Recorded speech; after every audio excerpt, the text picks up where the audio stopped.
Hello friends, एक और नई कहानी के साथ। इतनी सुबह कौन आ गया? मैंने झुंझलाते हुए दरवाजा खोला।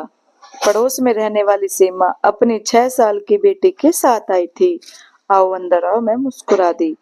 दरअसल आपसे एक काम था, मैं मायके जा रही हूँ 3 दिनों के लिए।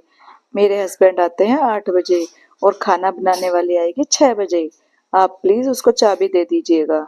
वो खाना बनाकर चाबी आपको वापस दे जाएगी।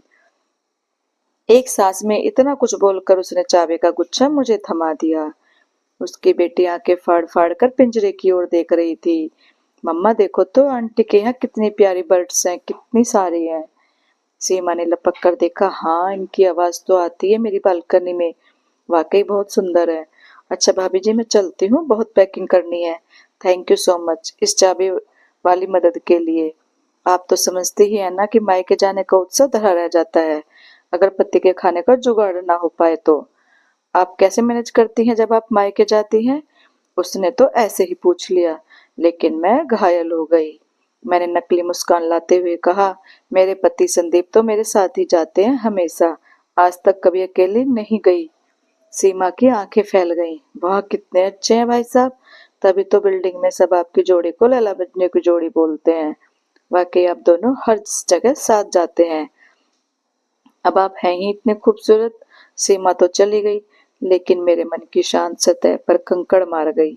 हलचल मच गई, आंखें भीग गई। कहीं भी अकेली नहीं जा सकती हूँ मैं, ना बाजार, ना बेटे के स्कूल, ना मायके। पति को सुंदरता का कैद करने का शौक है। पिंजरे में मैं अनगिनत चिड़िया कैद हैं और घर में सुंदर पत्नी कैद है।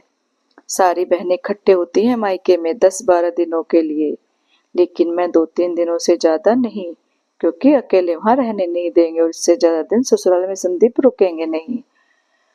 आज सब याद आ रहा था। नई नई शादी हुई थी, मैं भी बाजार में सब्जी खरीद रही थी कि एकदम से इनकी आवाज सुनकर पलटी। ये अगणित नेत्रों से मुझे घूरते हुए बोले, घर चलो, यहाँ सब्जी वालों के साथ खी खी खी करने में बहुत अच्छा लग रहा है ना। ना बच्चों के स्कूल जाने देते हैं, ना सहेली के घर।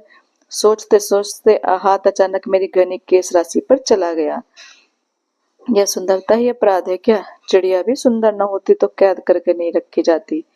मैं भी एक खूबसूरत चिड़िया हूँ। 3 दिनों बाद सीमा लौट आई और अक्सर हम शाम की चाय पर मिलने लगे, लेकिन हमेशा मेरे घर पर। एक दिन तो वो झुंझला उठी, क्या भाभी रोज मैं ही आती हूँ? कल आप आइए, मैं भी अच्छी चाय बनाती हूँ। मैंने ना नुकुर की, वो गंभीर हो गई। मुझे उससे अपनत्व हो गया था। काफी बातें हम आपस में करने लगे थे। मैंने धीरे से कहा, सीमा दरअसल संदीप को पसंद नहीं है मेरा कहीं अकेले जाना, समझो। वो चौंक गई। थोड़ा और कुरेदने पर मैं और खुलती गई। पूरी बात बताते हुए मेरी आंखें भर आई और उसकी सुनकर उसने पूछा, ये कब तक चलेगा भाभी? आप इतना कुछ सह रही हो, जो भी कर रही हो अपने साथ, लेकिन आपको नहीं लगता कि आप किसी और का भी अहित कर रही हैं? मैंने आके पूछते हुए कहा, मैं ही घुल रही हूँ, और कौन घुल रहा है? सीमा ने एक लंबी सांस लेकर कहा, आप उस दिन कह रही थी ना कि बच्चे हमें देखकर सीखते हैं। आपको नहीं लगता कि आप एक और तानाशाह पुरुष बना रही हैं? आपका बेटा क्या सीखता होगा इस माहौल से? वक्त है, विरोध करिए। आजादी के लिए लड़ना गलत नहीं है। सीमा तो चली गई। मैं कुछ घटनाओं को लेकर बुरी तरह उलझी रही। बेटे की कही बातें याद करती रही। मम्मी, लड़कियां घर में रहती हैं, लड़के बाहर जाते हैं। लड़कियों को हर काम लड़कों से पूछकर करना चाहिए। बॉयज लोगों को गुस्सा आ जाता है, वो चिल्लाते हैं। किस गर्त में ढकेल रही हूँ अपने बच्चों को? क्यों नहीं विरोध करती हूँ? बेटे के जीवन में आने वाली लड़की क्या मुझे माफ करेगी कभी?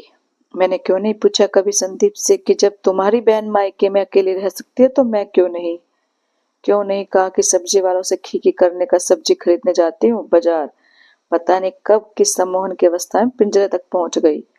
सारी चिड़िया कैद से उड़ा दी।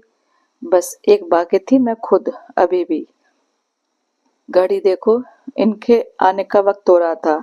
बेटे को तैयार होने को कहा, पर्स उठाया। बेटा हैरत से मुझे देख रहा था। मम्मी, पापा को तो आने दो, बस हम दोनों जाएंगे। आपको मार्केट के रास्ते का पता है? मैंने मुस्कुराकर कहा बेटे से। रास्ता नहीं मिले तो ढूंढ लेंगे। मम्मी पर भरोसा रखो।